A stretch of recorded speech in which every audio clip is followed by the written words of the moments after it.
Kalena dhammat sawanang etamang kalamuttamang. Part 17a. Here and Now, kumpulan pengajaran cara hidup meditatif. Judul asal, Simply This Moment, a collection of talks on Buddhist practice. Penulis, Ajahn Brahm. Penerjemah, Chuang. Penyelaras, Tasvan Santa Citta.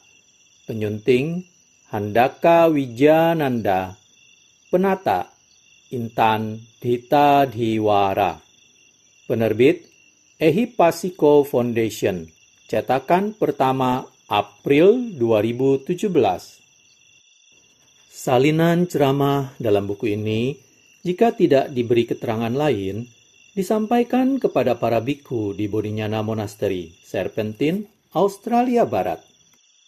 Topik utamanya mengenai perenungan bijak, hak asasi manusia, tuntunan meditasi, dan sikap mental dalam menjalani hidup menuju keterbebasan sejati. Kebebasan yang dijunjung tinggi bukanlah kebebasan punya keinginan, namun kebebasan dari keinginan. Cara tutur Ajahn Brahm mengenai kebebasan bertanya, kebebasan ekspresi, dan kebebasan batin sungguh menarik dan mengejutkan. Bab 17. Aku tahu kamu, Mara, 25 Agustus 2004. 1 bulan hampir berlalu dalam retret musim hujan ini. Jika kita bicara mengenai kesempatan untuk berlatih, maka tidak ada kesempatan yang melebihi saat ini. Kita harus merenungi kesempatan yang kita miliki dan mencurahkan segala yang kita miliki ke dalam latihan. Apapun tugas yang harus Anda lakukan, lakukanlah dengan seksama. Dan ketika tak ada yang dikerjakan, maka jangan lakukan apa-apa. Duduklah dalam pondok Anda atau tapaki jalur meditasi jalan Anda. Dan nikmati kebebasan tidak melakukan apa-apa. Kita harus melaksanakan tugas dan tanggung jawab demikian seringnya. Sampai kadang kita harus lama mendamba dan menunggu kesempatan untuk berlatih. Di wihara seperti ini, yang telah dikelola dengan baik, disokong dengan baik, dan dirawat dengan baik, tidak banyak hal yang harus kita kerjakan. Jadi, ketika Anda sedang berada dalam pondok dan memiliki kesempatan ini, pastikanlah Anda mencurahkan upaya keras untuk tidak melakukan apa-apa. Mengendalikan dan menginginkan. Terlalu banyak orang yang terus melakukan berbagai hal. Anda hanya perlu melihatnya dalam sutta yang akan kita daraskan minggu depan. Anatta Lakhana Sutta. Samyutta Nikaya 22.69. Untuk melihat bahwa setiap khandha ini atau gugus eksistensi, rupa atau tubuh, wedana, perasaan, suka dan duka, sanya pencerapan, sangkhara bentukan pikiran, kehendak, bahkan winyana kesadaran, berada di luar kendali Anda. Tidak ada diri di dalam gugus itu yang mengendalikan hal-hal ini. Dalam Anatta Lakhana Sutta, Buddha bersabda bahwa jikalau setiap khandha itu diri, Anda akan mampu berkata, "Oh, biarlah kesadaranku bisa seperti ini. Oh, biarlah kesadaranku tidak seperti itu. Oh, biarlah perasaanku seperti itu. Semoga suka dan dukaku tidak seperti itu." Buddha berkata, kita tidak bisa melakukannya karena tidak ada diri. Semua itu anatta atau tiada diri. Dan kita tidak mengendalikan hal-hal itu. Itu adalah pernyataan yang sangat kuat. Buddha mengatakan bahwa kita harus merenungi kebenaran anatta terus-menerus. Mungkin secara pribadi kita belum melihat anatta, tapi paling tidak kita bisa memiliki keyakinan pada ajaran Buddha yang dengan jelas diulang berkali-kali bahwa 5 khanda itu tidak ada urusannya dengan kita. Mereka berada di luar kendali kita. Jadi kenapa sih ketika kita sedang meditasi, kita berusaha mengendalikan hal-hal ini? Mengapa kita berusaha mendorong dan menarik batin untuk menjadi seperti yang kita inginkan? Untuk melarikan diri dari yang ini dan menggenggam yang itu? Jelaslah, kita semestinya sekarang sudah memahami pesan ini. Dinyatakan dalam berbagai sutta bahwa makin kita mengendalikan, kita makin melawan nasihat Buddha.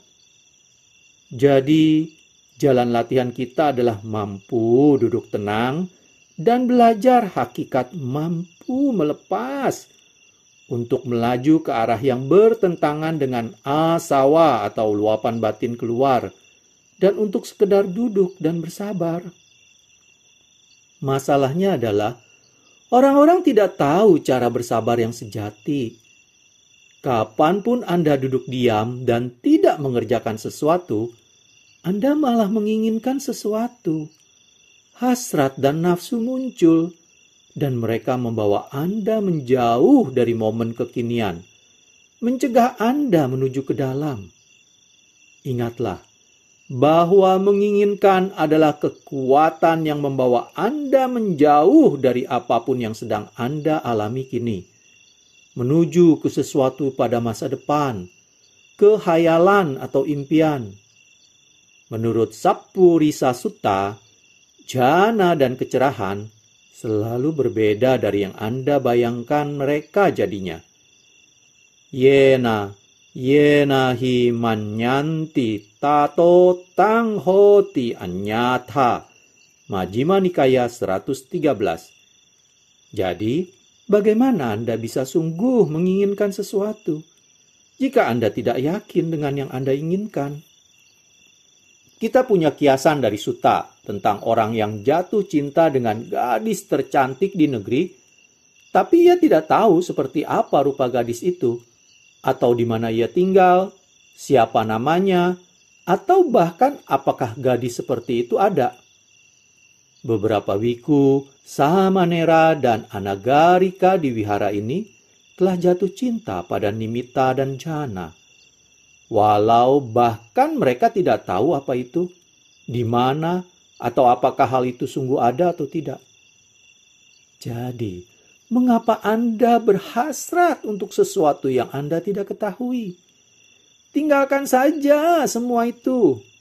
Lepaslah sampai sama sekali tidak ada keinginan, sehingga batin bercukup hati, hening, dan damai. Tugas Anda dalam retret meditasi ini hanyalah menjadi damai, hening. Jadikan itu sebagai tujuan Anda. Bukan jana, bukan nimitta, bukan kecerahan. Jadikanlah tujuan Anda menjadi sedamai mungkin untuk mengurangi nafsu itu, untuk menghentikan batin bergerak, dan menjaga keheningan batin untuk menghentikan batin terusik oleh yang mengendalikan dan menginginkan hal-hal. Ingatlah bahwa pengendali terbesar dari semuanya adalah Mara. Mengenal Mara. Mara tinggal di alam Paranimitta Wasawanti. Itu adalah alam di mana kehendak cetana menguasai ciptaan nimitta makhluk lainnya. Itu mirip sekali dengan alam para maniak kendali. Ketahuilah bahwa si maniak kendali dalam diri Anda. Pahamilah bahwa Mara adalah si pelaku yang ada dalam diri Anda. Dia selalu berusaha mendorong dan menarik Anda berkata, "Ayolah, jangan mengantuk.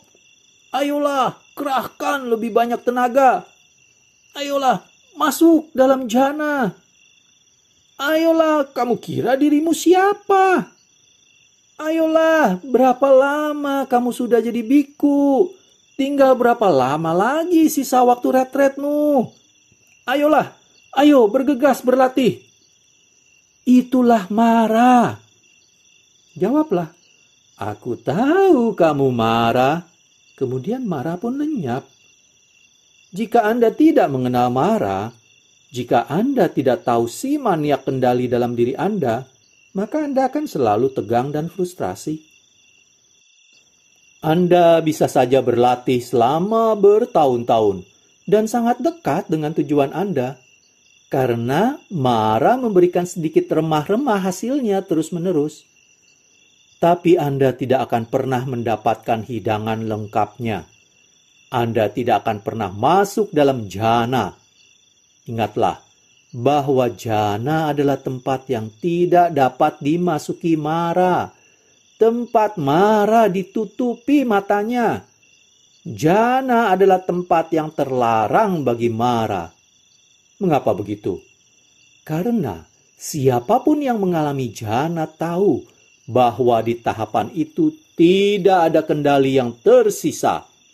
Potensi untuk berbuat sudah tidak ada. Dan potensi untuk berbuat itu adalah marah. Jadi, apakah Anda memberi marah kesempatan ketika Anda sedang meditasi? Apakah Anda mengambil kendali, berusaha untuk mengarahkan meditasi dengan cara ini atau itu? Jika ya, Anda akan menemukan bahwa Anda tidak mendapatkan kedamaian.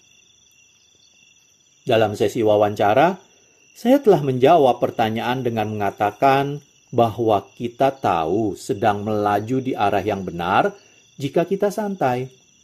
Jika hal itu membawa pada kedamaian, suatu cita rasa keterbebasan, kebahagiaan sejati. Nasihat Buddha untuk Upali dan Mahapajapati, bikuni pertama, adalah bahwa jika latihan membawa hal-hal seperti lenyapnya nafsu dan upasama, maka Anda tahu itu adalah dhamma, kebenaran, vinaya. Kata upasama yang indah ini berarti kedamaian, kesunyian, keheningan. Ketika segala sesuatu mulai geming dan tidak ada lagi kesibukan, itulah upasama. Anda bisa memahami makna sejatinya karena ketika Anda meditasi, Anda mengalami kedamaian itu. Itulah upasama sukha, kebahagiaan kedamaian, sekedar hening, tiada tindakan, dan tiada beban. Anda tidak hanya mengistirahatkan tubuh, tapi juga batin. Anda tahu, inilah jalan. Inilah dhamma dan vinaya ajaran Buddha. Buddha telah menjelaskan dengan sangat jernih bahwa apa yang membawa kedamaian adalah dhamma. Jadi gunakanlah itu untuk memeriksa, untuk memastikan Anda melaju di arah yang benar. Lihat, seberapa Anda bisa damai. Jangan hanya melihat seberapa banyak yang bisa Anda inginkan dan kekuatan kehendak yang bisa Anda kembangkan.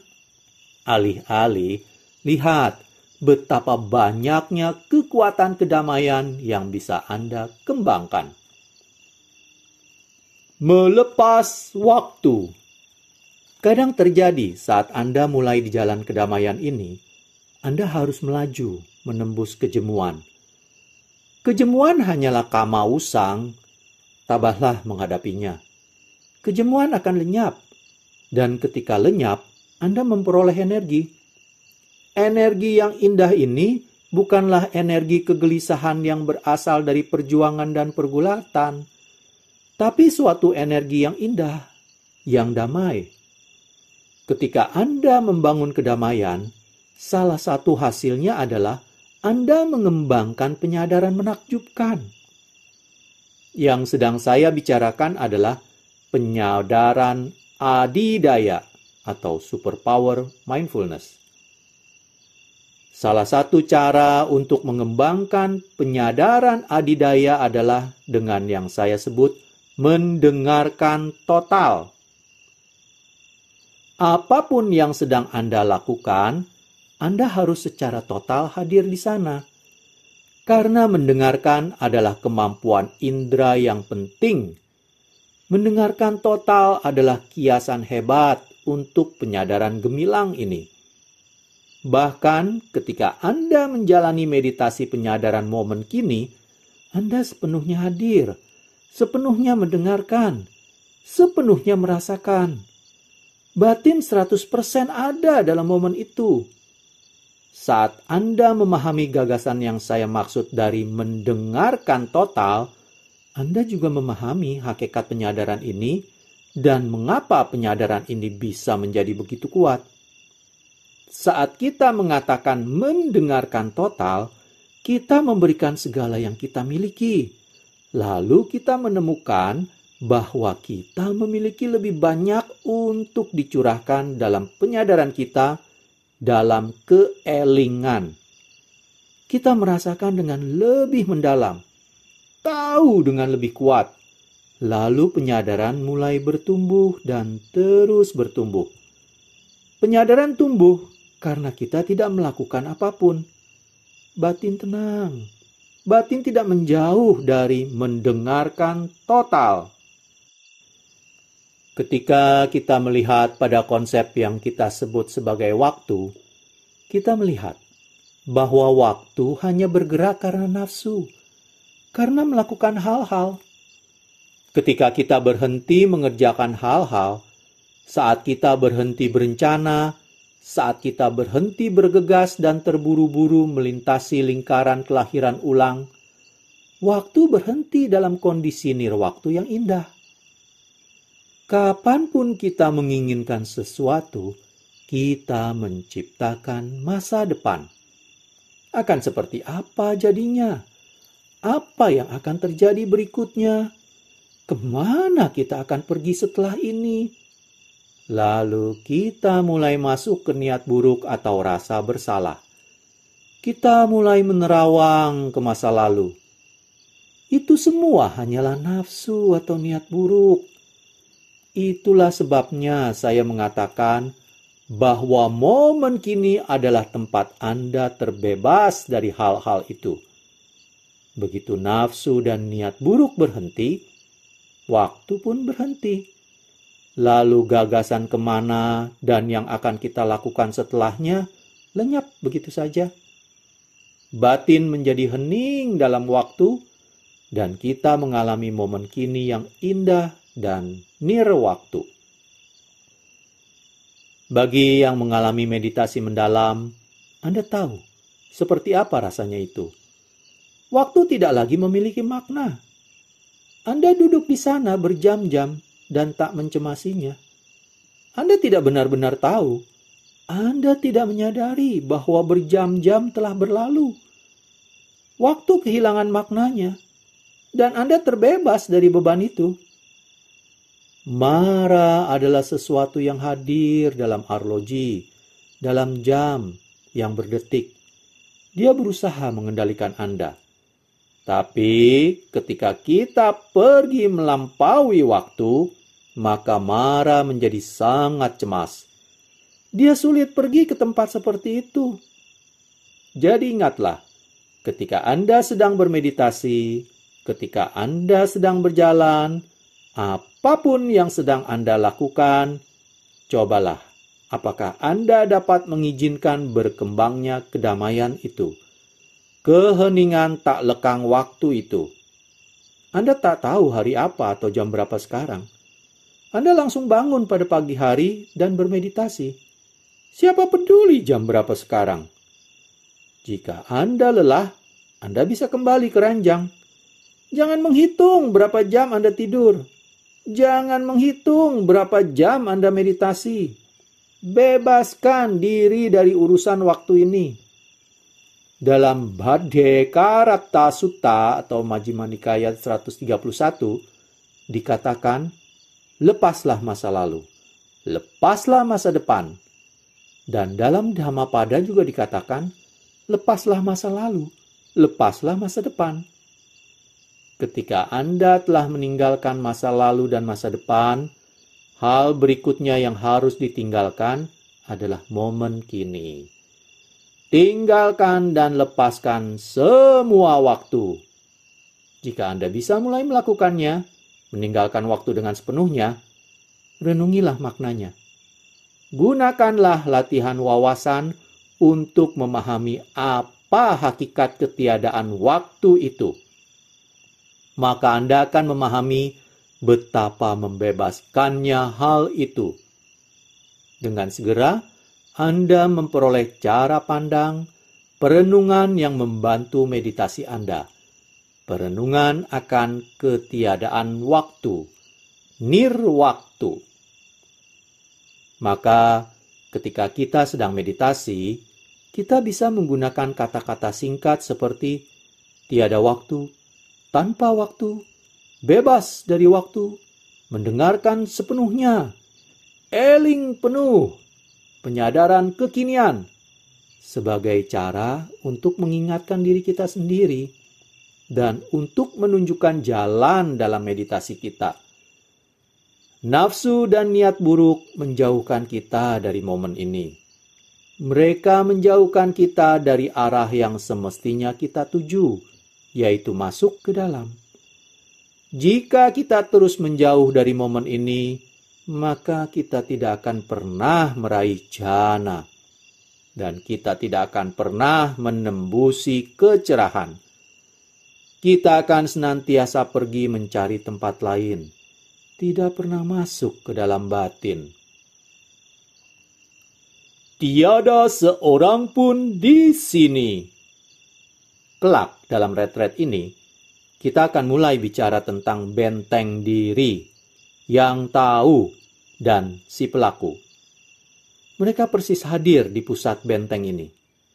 Begitu sulit untuk mendekati mereka, karena si pelaku selalu mendorong kita menjauh. Si pelaku tak ingin kita melihatnya sebagaimana adanya, sebagai sekedar bayangan, hal yang palsu. Itulah sebabnya si pelaku selalu mendorong kita menjauh agar tidak dapat memahami atau melihatnya sebagaimana adanya.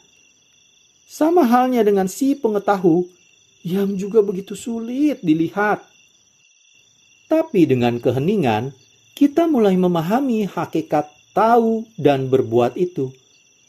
Ketiadaan waktu adalah salah satu tempat Anda merasakan bahwa tidak ada satupun yang bergerak.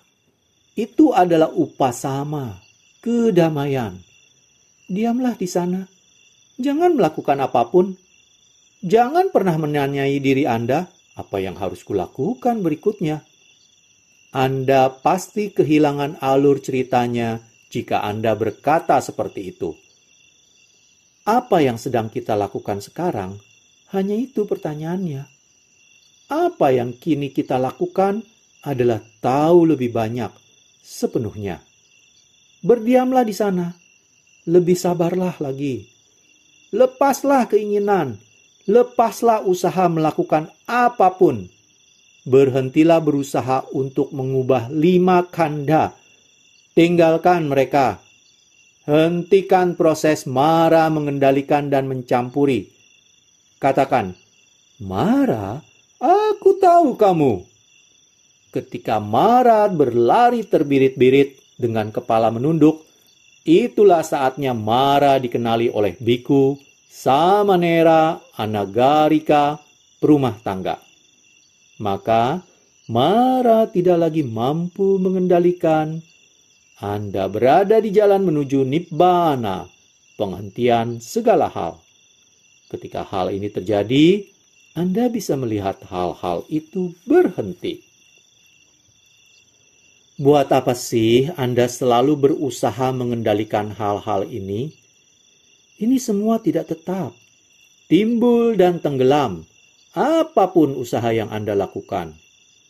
Andai dunia berada di bawah kendali Anda akan mampu mengendalikan ketak-tetapan ini, siang dan malam ini, hal-hal yang datang dan pergi, kebahagiaan dan kesenangan, gelap dan terang.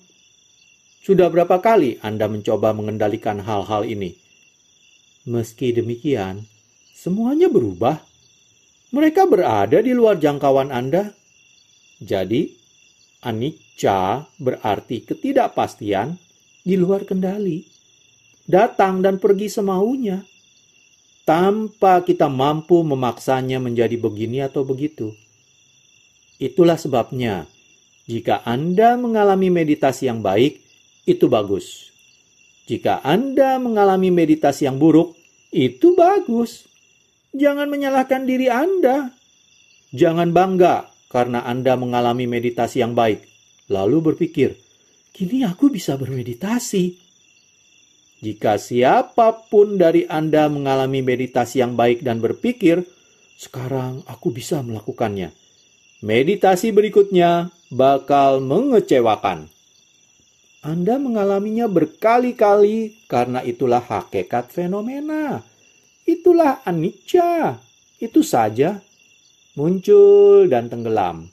Datang dan pergi. Jadi berhentilah mengacau. Biarkan itu apa adanya. Bercukup hatilah dengan meditasi yang buruk.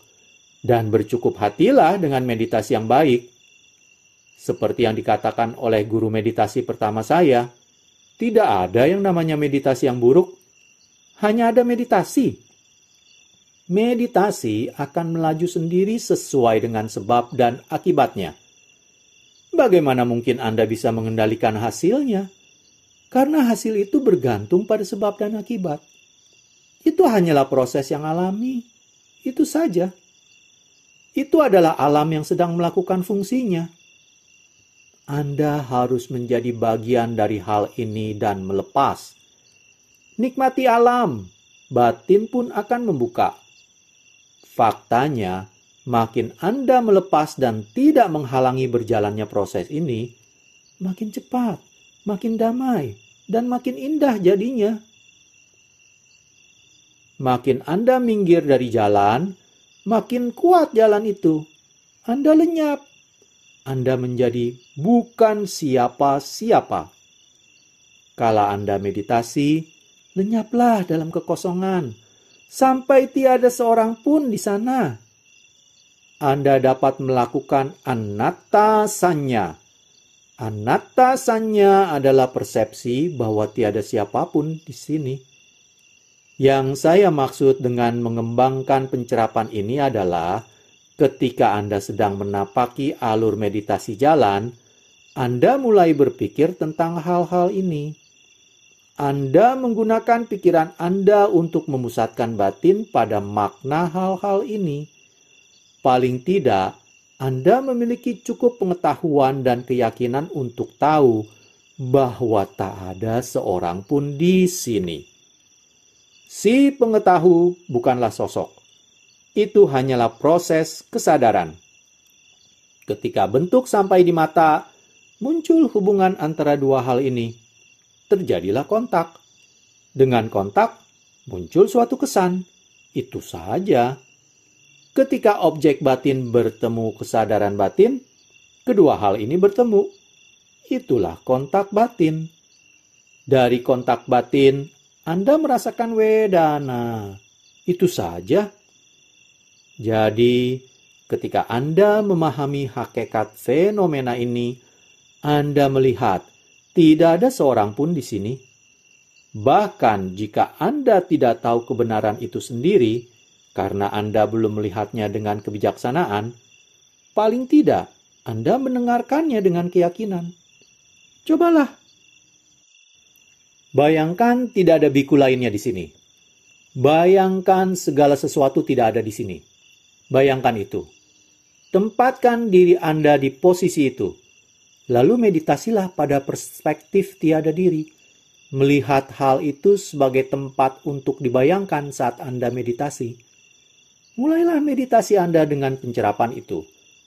Mulailah meditasi jalan Anda dengan pikiran bahwa tidak ada seorang pun lainnya di sini. Buddha berkata bahwa si pengendali, si pelaku, si pengetahu hanyalah proses, bukan sosok, bukan sesuatu, bukan makhluk. Jadi berjalan saja, duduk saja, dan lihatlah yang terjadi. Ketika Anda mulai dengan pencerapan itu, pencerapan Dhamma sejati, menakjubkan betapa mudahnya bermeditasi. Karena delusilah, maka meditasi menjadi sulit. Hanya karena tidak melihat hal-hal dengan jernihlah, atau melupakan kenyataan, itulah yang membuat Anda frustrasi dan tersesat dalam meditasi Anda. Jika Anda menempatkan anatta sanya tepat pada permulaan, sebagai pencerapan Anda mulai, maka bagaimana Anda gagal dalam meditasi Anda? Tidak mungkin ada kegagalan, karena tidak ada orang yang gagal. Maka, bagaimana mungkin Anda bisa menyebutnya sebagai kegagalan? Meditasi bagus, meditasi jelek. Semua perbuatan ini, pengukuran, pengendalian ini, dipotong habis oleh pencerapan itu. Saat Anda melatih diri untuk menatap meditasi duduk, meditasi jalan, tidur, makan, atau apapun yang Anda lakukan dari pencerapan tersebut, maka sepanjang hari Anda menjaga pencerapan mengenai tidak ada seorang pun di sini. Anatta sanya. Ketika makan, itu hanya makanan yang masuk dalam tubuh. Itu saja. Tidak ada seorang pun yang menikmati makanan ini. Hanya cita rasa yang tercecap lidah. Dua hal itu bertemu dan berkontak. Kontak itu membangkitkan sensasi. Hanya itu. Jagalah pencerapan itu. Dingin hanyalah sensasi tubuh. Ketika tubuh berkontak dengan udara dingin, wedana muncul sebagai akibatnya.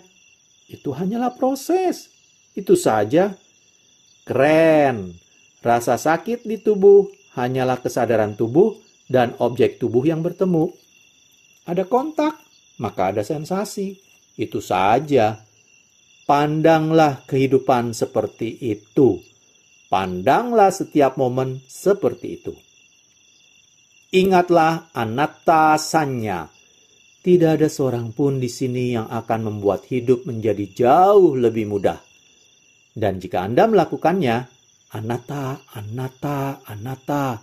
Tiada diri, tiada pengendali, tiada pelaku, tiada pengetahu, tiada apapun di sana. Hanya kekosongan, hanya proses. Bayangkan yang akan terjadi bila Anda duduk mengamati napas. Akan mudah sekali melakukannya. Karena tidak ada seorang pun yang melakukannya. Sama persis dengan bagaimana seringnya kita terlibat dengan sesuatu dan malah mengacaukannya. Andai kita membiarkan pohon tumbuh dengan sendirinya, pohon akan tumbuh dengan sangat baik. Tapi jika kita mulai ikut campur, menariknya seperti ini, membengkokkannya dengan cara itu, membuatnya seperti ini atau itu, kita biasanya malah membuatnya jadi kacau.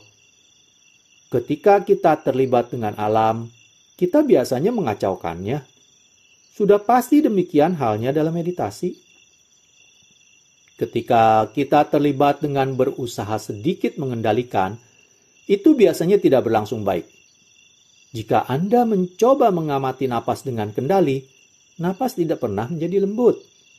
Saat Anda membiarkan saja napas, ketika Anda sibuk melakukan sesuatu lainnya, maka Anda sama sekali tidak mengendalikannya, dan napas pun menjadi begitu lembut dan alami.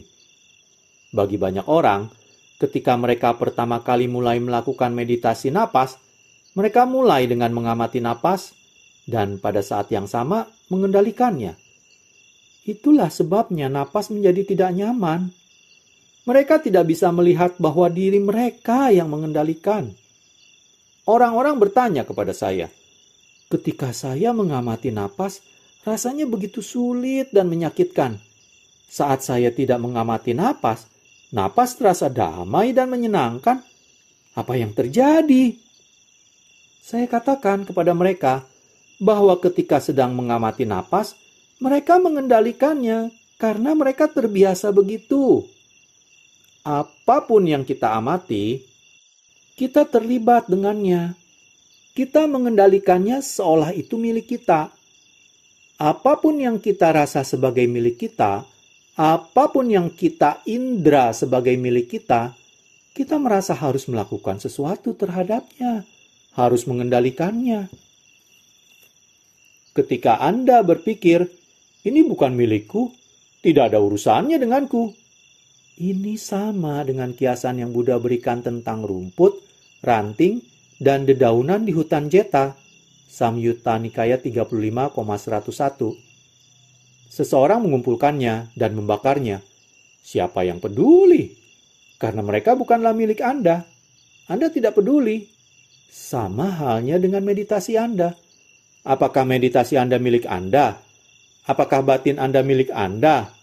Apakah wedana, bentukan kehendak, atau kesadaran itu milik Anda? Tidak bisakah Anda memandang badan dan batin Anda seperti memandang rerumputan dan dedaunan di luar sana? Mereka bukan milik Anda. Mereka bukanlah Anda. Jadi, buat apa Anda berjuang begitu kerasnya dalam meditasi ini? Apa yang sedang Anda lakukan? Siapa yang sedang melakukan ini dan mengapa? Ketika Anda sungguh melihatnya dari sudut pandang Dhamma, dari anattasannya, Anda bisa memahami kekeliruan Anda. Anda mengendalikan hal-hal. Anda membangun ego besar dari sosok diri ini melalui pergulatan dan pengendalian. Anda menjadi meditator. Anda menjadi seorang yang berjuang. Anda menjadi sosok yang mengerahkan segenap daya ini ke dalam meditasi Anda. Ketika Anda melakukannya, Anda menemukan bahwa diri Anda frustrasi karena Anda bisa melihat bahwa anicca itu begitu tak pastinya. Apapun yang Anda inginkan terjadi, kejadiannya pasti lain. Pasti menjadi yang berbeda. Anda mustahil melakukannya. Anda tidak dapat berhasil dalam meditasi Anda. Anda berusaha bertahun-tahun. Dan kadang Anda pas mendapatkannya, namun seringnya Anda tidak mendapatkannya. Jadi, apa hal keliru yang Anda lakukan? Anda melakukan. Itu yang salah. Tinggalkan saja. Jangan lakukan apapun. Cabut keterlibatan. Tak melekat. Tinggalkan. Baiklah. Saya akhiri dulu sampai di sini pembacaan bab 17. Aku tahu kamu marah. Pada video part selanjutnya, saya akan melanjutkan pembacaan bab 17 ini hingga selesai dengan mulai membacakan bagian subbab melepas keduniawian. Terima kasih. Kalena dhamma savanang etamang kalamutamang